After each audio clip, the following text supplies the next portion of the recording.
విచిత్రాల నిధి ఓ విధి విచిత్రాల నిధి వింత కథల సారథి ఆశ నిరాశల వారధి నిరంకుశ నిర్ణయాల నిర్దయవార్నిధి ఓ విధి విచిత్రాల నిధి ఓ విధి విచిత్రాల నిధి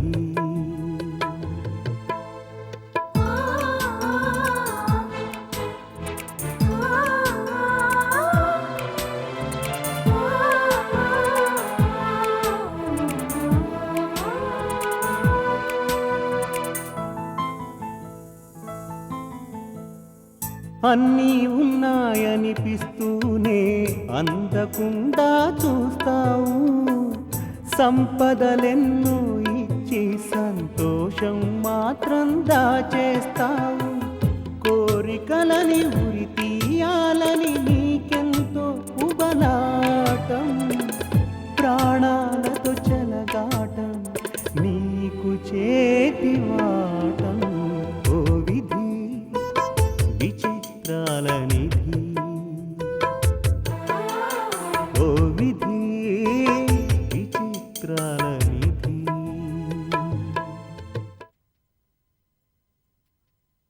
మీకు పార్టీ ఇస్తున్న వాళ్ళు అటు వాళ్ళకి ఇటు మనకి బాగా తెలిసిన వాళ్ళమ్మా. ఏదో మర్యాద కోసం దీపక్ వాళ్ళ సొంతింటికి కూడా ఇన్విటేషన్ పంపారట. అంతే, తగుదనమ్మా అంటూ ఇంటిల్లిపాది వస్తామని తయారయ్యారట. ఇప్పుడు వాళ్ళందరూ అక్కడికి వచ్చారనుకో, మిమ్మల్నంటే కొత్త దంపతులు కాబట్టి ఏమీ అనరు. నన్ను చూసి ఉక్రోషంతో ఆ లక్ష్మి ఏవైనా చేయగలదు. ఏం చేస్తుందట తను? ఏదైనా చేయగలదు బాబు. నేను మీ పక్కనుండగా మిమ్మల్ని ఏమీ చేయలేదు. ఒకవేళ ఏదైనా చేసినా నేను ఊరుకోను.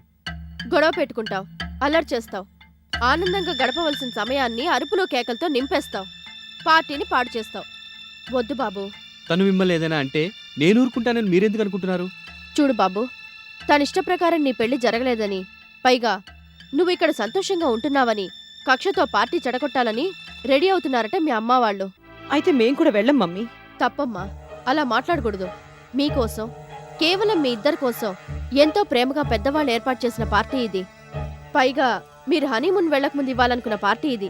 నేనే పోస్ట్పోన్ చేయించి వాళ్ళ పెట్టించాను. మీరిద్దరూ తప్పకుండా వెళ్ళాలి. మీ వాళ్ల కోపమంతా నా మీదే కాబట్టి నేను పార్టీలో కనిపించలేదనుకో, గొడవండదు. ఎందుకైనా మంచిది, మీ అమ్మ కానీ మీ చెల్లి కానీ కనిపిస్తే వాళ్ళని సింపుల్గా అవాయిడ్ చేయడానికి ప్రయత్నించు. అలాగే ఆంటీ.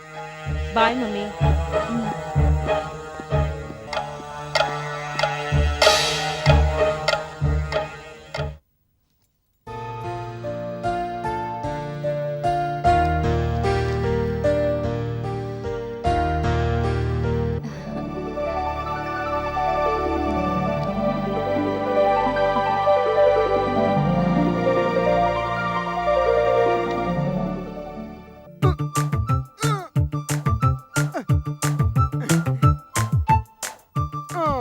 అక్క, నా డెకరేషన్ బాగుందా? మా అప్పిగాడు బాగానే తయారయ్యాడే. అదేందమ్మా, అందరికి నన్ను అటు పిలవద్దని చెప్పి నువ్వేమో అప్పిగాడు అని పిలుస్తున్నావు? నేను నీ అక్కన్రా, ఎవరూ లేనప్పుడు నేను అలాగే పిలుస్తాను. ఏ మాటకా మాటకని నువ్వు నన్ను అటు పిలవటమే నాకు ఇష్టం. అదేదో పార్టీకి వెళ్దామని చెప్పి నువ్వేందమ్మ ఇక్కడ బొమ్మలు తిరిగేస్తా కూర్చున్నావు? అమ్మని తొందరగా తీసుకురమ్మని దీప్తి చెప్పింది. దా వెళ్దాం. మనం పార్టీకి వెళ్ళడం లేదని దీప్తితో చెప్పు. ఎందుకని? వద్దురా అప్పి. అదేందమ్మా, ఆ పార్టీకి దీపక్ కొత్తాడు, దూరం నుంచి ఆయన చూడొచ్చు, నీట్ గా తయారయ్యాలని నువ్వేగా చెప్పావు. చెప్పాన్రా, అన్నీ చెప్పింది నేనే. ఇప్పుడు వెళ్ళొద్దు అని చెప్తున్నాను. వెళ్ళి దీప్తితో చెప్పు. గంట సేపు కట్టపడి నీట్ గా తయారయ్యా మనం ఆ పార్టీకి వెళ్లాల్సిందే, దీపక్ చూడాల్సిందే. నా మాట వినరా అప్పి, ప్లీజ్. నేనెన్నో. నువ్వే నా మాట వినకపోతే ఇంకెవరింటారా నా మాట? చెప్పు. దీప్తికి కూడా అమ్మ మాట వినొద్దని చెప్తా. దీప్తిని మధ్య గమనించావా? దీపక్ ప్రస్తావన వస్తేనే మండిపడుతుంది. వద్దని చెప్పినమ్మని చేసుకుంటే కడుపు మంటదా అయింది. మరి నువ్వు కూడా చాలా సార్లు దీపక్కని తెలుసుకుని ఆడవులా? నేనంటే అమ్మని. ఏడుపు వచ్చినా కష్టం వచ్చినా నాలో నేను దాచుకుంటాను. దీప్తి ఇంకా చిన్నపిల్లరా, దానికి కోపం వస్తే దాచుకోలేదు. నీకు తెలియదేమో, ఇప్పుడు దీప్తి కోపంగా లేదక్కా. ఇప్పుడు దాకా నాతో నవ్వుతా మాట్లాడింది. పార్టీలో దీపక్ కనిపించగానే ఆ నవ్వు మాయమే తన కోపం రావచ్చు. దీపక్ని తిట్టొచ్చు. దాంతో అక్కడ చేరి నలుగురు మనల్ని వింతగా చూస్తారు. పార్టీలో అల్లరి పాలవుతాం. పార్టీకి మర్యాదగా వచ్చి వెళ్ళిపోవాలి గాని ఇలా చేస్తారా అని అందరూ అడుగుతారు. అప్పుడు నేను బాధపడాల్సి ఉంటుంది. అక్క నువ్వు బాధపడేటట్టయితే పార్టీకి వెళ్ళొద్దులే. నాకు తెలుసు, మా అప్పిగాడికి నేనంటే చాలా ఇష్టం. నేను చెప్తే దీప్తి ఏంటో ఏందో నువ్వు వచ్చి చెప్పక్క. ఇలాంటి విషయాల్లో నేను చెప్తే వినదు, నువ్వు చెబితేనే వింటుంది. సర్లే నేనే చెప్తా. అక్క నా డెకరేషన్ బాగుందా? చాలా బాగుంది. అట్టయితే నేను అట్ట బయటికి వెళ్ళి తిరిగి వస్తా. ఒంటరిగా వెళ్ళదు, కాసిని పిలిచి కారులో వెళ్ళు. అట్టగే. ఉమ్. పల్లె పల్లె మా అక్క బ్రహ్మాండం మంచక్క. పల్లె పల్లె మా అక్క బ్రహ్మాండం మంచక్క.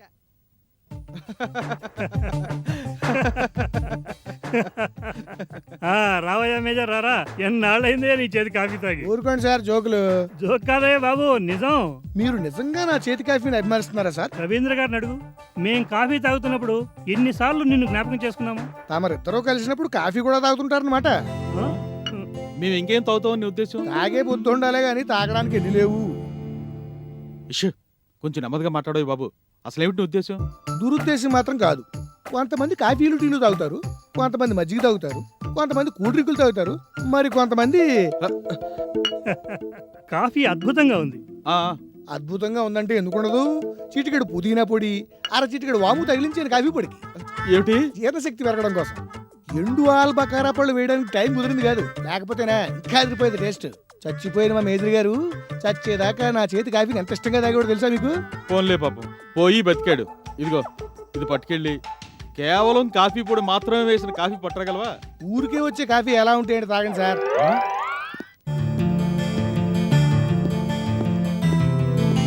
ఏంటి ఇక్కడ చేర ఇద్దరు బుర్రలు తింటున్నావా? తినటం తాగటం అన్నారు పెద్దలు. ఎవరి బుర్ర ఎవరు తిన్నారో తెలియదు కానండి, కాఫీలు మాత్రం అతిథి దేవుళ్ళే తాగుతున్నారు.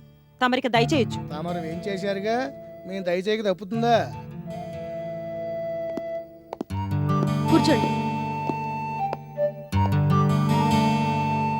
అమ్మా భార్గవి, మీరు హనీమూన్ నుంచి తిరిగి వచ్చారని తెలిసి ఇలా వచ్చాం. మీరు ఆఫీస్కి ఎప్పుడు వస్తారమ్మా? ఆఫీస్కి రావడానికి తొందరే ఉంది అంకుల్. తొందరే ఉందని అంటారేమిటండి?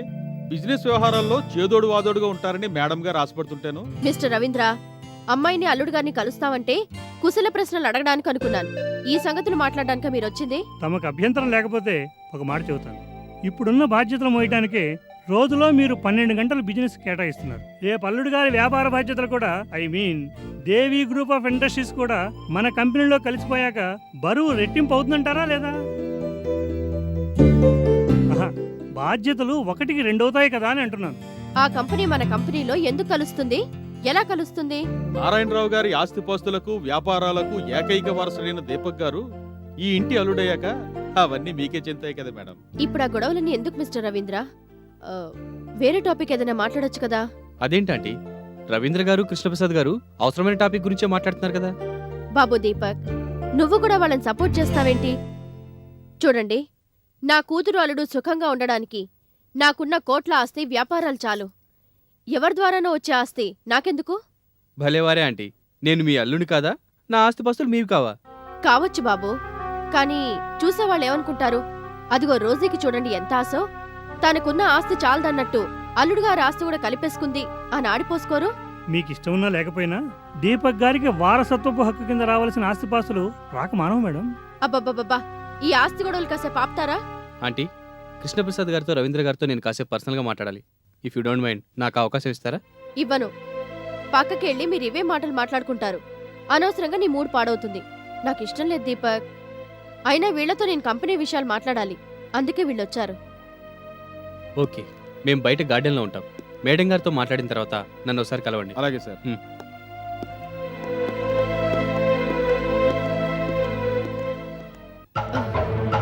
వెల్ డన్ కృష్ణప్రసాద్ గారు. అంతా మీరు చెప్పిన మ్యాటరే కదా మేడం. అయినా సరే మీ ఇద్దరు యాక్టింగ్ చాలా బాగుంది. Thank you madam. థ్యాంక్స్ తర్వాత చెప్తురు గానీ ముందు దీపక్ గారితో మనం ఏం మాట్లాడాలో ఆ సంగతి తేల్చండి. కరెక్ట్ గా చెప్పారు మిస్టర్ రవీంద్ర. దీపక్ నుంచి పాజిటివ్ రియాక్షన్ వచ్చింది కాబట్టి మీరిప్పుడు అతని వారసత్వపు హక్కు గురించి, అది తేరగా ఎంజాయ్ చేస్తున్న లక్ష్మి గురించి స్పష్టంగా అతని బుర్రలో నాటుకునేలా చేయాలి. Okay madam.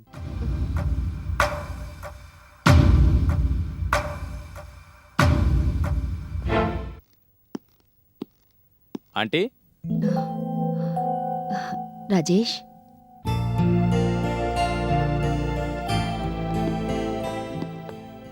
బాగున్నావు బాబు?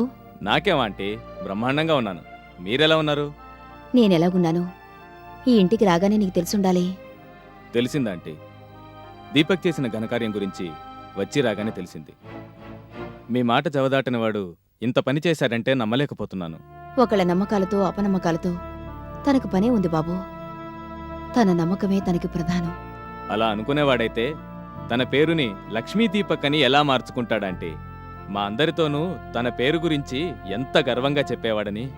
అంతే గర్వంగా నేను తన గురించి చెప్పుకోవాలని ఆరాటపడ్డాను బాబు. ఆఖరికి ఇదిగో ఇలా చెప్పుకొని మురిసిపోవడానికి పరిమితమైపోయింది బతుకు. తనెక్కడున్నా సుఖంగా ఉండాలని కోరుకుంటాను బాబు. అయ్యయ్యో, వచ్చినవాడిని నిలబెట్టే మాట్లాడేస్తున్నాను. రా కూర్చో. వెళ్తానంటీ. ఇంకా చాలా మందిని కలవాలి, చాలా పనులు అటెండ్ కావాలి. కనీసం కాఫీ అయినా తాగి వెళ్ళు రాజేష్. వద్దా ఆంటీ, ప్లీజ్. ఈసారి వచ్చినప్పుడు ఏకంగా భోజనమే చేస్తాను, సరేనా? Bye. Um.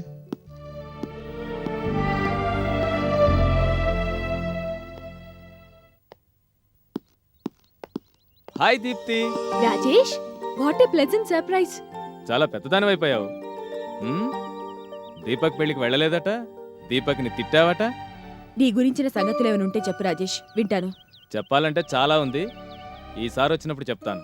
Bye, see you.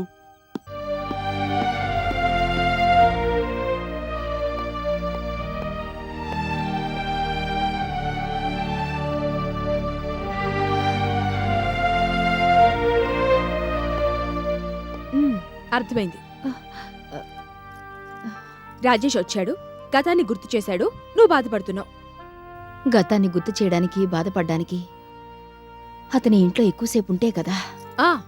అతను ఎక్కువసేపు ఇక్కడే ఉంటే దీపక్ని తలుచుకొని నువ్వు ఇంకా బాధపడుతూ కూర్చునేదానివే. లోకంలో నీలాంటి అమ్మలున్నారు కాబట్టే అలాంటి కొడుకులాటలు ఇంకా సాగుతున్నాయి. దీపక్నే వనకమ్మా, అతను గొప్ప ప్రేమికుడు. ఓహో, అలాగా. దీపక్ మనల్ని ఎంతగా ప్రేమిస్తాడో నీకు తెలుసు. అలాంటి మనల్ని వదులుకోగలిగాడు అంటే ఆమెని ఎంతగా ప్రేమించి ఉంటాడో అర్థం చేసుకో. అలాంటివాడు గొప్ప ప్రేమికుడు కాదా? ప్రేమంటే అమ్మాయిలు ప్రేమించడమే కాదమ్మా. తల్లి పట్ల ప్రేమ, చెల్లి పట్ల ప్రేమ, ఇంకా చాలా రకాల ప్రేమలున్నాయి. లక్ష్మి,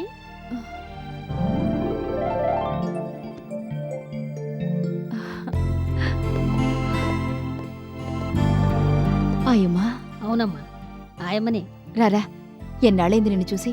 కులాసానా? నేను కులాసానే గాని నువ్వేమిటి దీపక్ని చెంప పగలగొట్టకుండా వదిలేశావు? మంచి మాట అన్నావయ్యా. అదే మాట నేనంటే నన్ను కోపడుతోందమ్మా. దీపక్ సంగతి నీకెలా తెలిసిందాయా? నువ్వు చెప్పకపోతే లోకంలో చెప్పడానికి ఇంకెవరూ లేరా ఏంటి? నేనింకా శుభలేకొస్తుందని, పెళ్లికి మా చుట్టాలు పక్కాలు అందరిని తీసుకుని వద్దామని ఎంతో ఆశతో ఉంటే దీపక్ పెళ్లికెళ్ళొచ్చిన ఓ పెద్ద మనిషి చెప్పాడు ఆ పెళ్లి ఎప్పుడో అయిపోయిందని. కనపడిని దీపక్ని ఒక్కొక్కటి అడిగేస్తాను. అడుగుదుగాన్లే, ప్రయాణంలో బాగా అలసిపోయినట్టున్నావు. పద, తర్వాత మాట్లాడుకుందాం.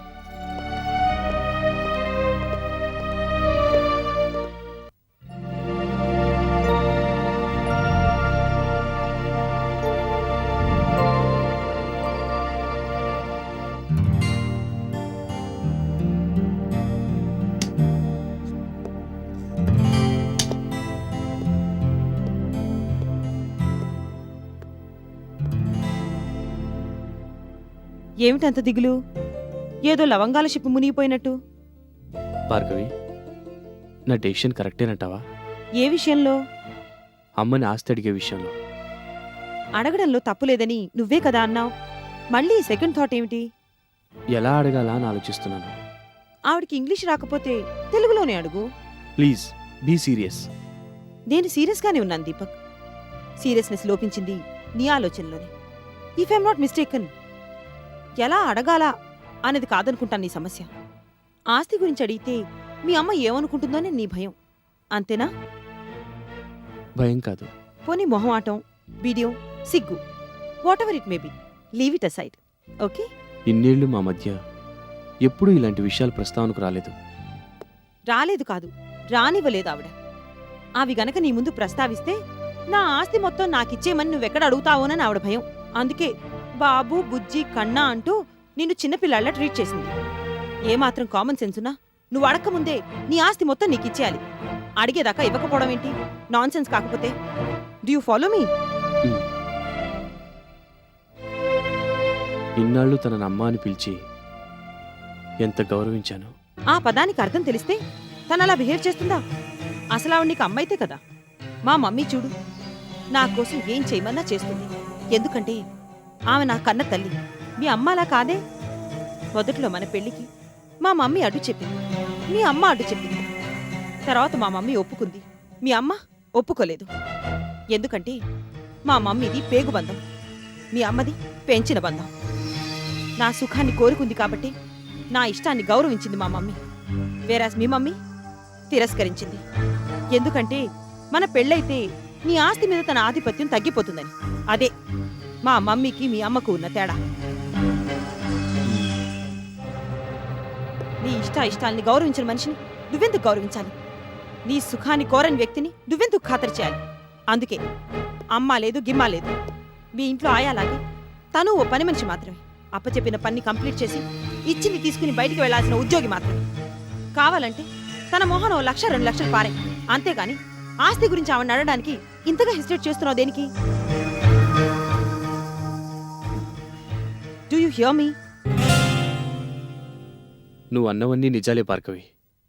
అడగాలా వద్దా అన్న డైలమాలోంచి నన్ను బయటపడేసినందుకు థ్యాంక్స్. నీ భార్యగా అది నా బాధ్యత దీపక్. ఇంత మాత్రానికే థ్యాంక్స్ చెప్పాలా? రేపే మీ ఇంటికి వెళ్తున్నావు. ఎస్. That's nice.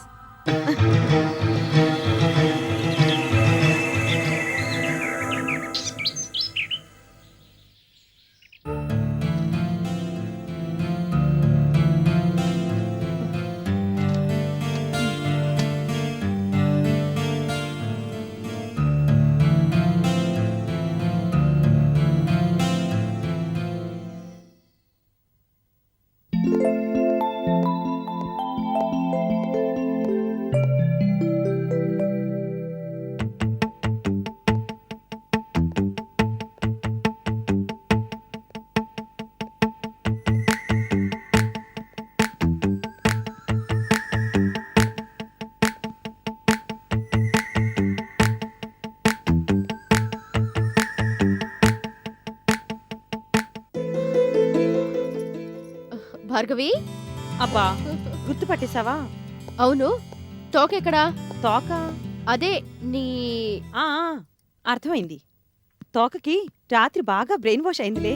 అలాగా? చూసారా మేడం కాలం ఎంత మారిపోయిందో. ఏమైంది మేజర్? పూర్వం జంతువులకి బ్రెయిన్ ఓ పక్క తోకో పక్క ఉండేది. ఇప్పుడు ఆ తోకో బ్రెయిన్కో వాషు. A major, వెళ్ళవతలకి. అలాగే మేడం.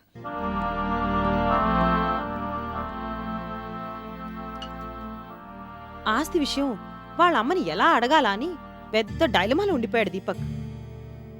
I see. అది గమనించే బ్రెయిన్ వాష్ చేశాను. ఆస్తి విషయం అమ్మని అడగాలనేట్టు ప్రిపేర్ చేశాను. Well done baby, well done.